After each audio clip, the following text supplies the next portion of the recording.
चुमा बखान डगराती हो रोज खाली मिलने बुलाती हो चुमा में बखान डगराती हो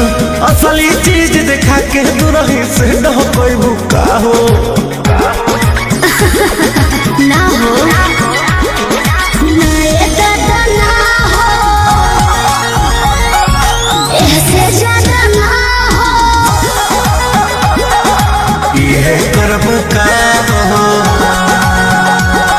अरे भूखे मरबू का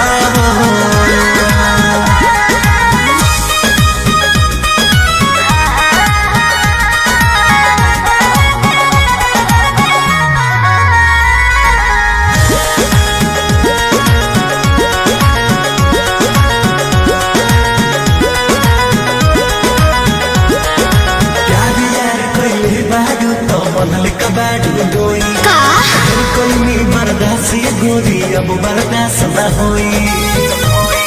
तनी ढेर लेखा बोलत का हो यार यार कइले बारू त बनले कबाड़ू डोई ढेर कइनी बर्दाश्त गोरी अब बर्दाश्त न होई डोरल भरबा बहुते लागल प्रीत के बीच ना बोई शादी से पहले बापू कमाऊ ना होई कवना बात के चिंता बड़वे खुल के खूबे खा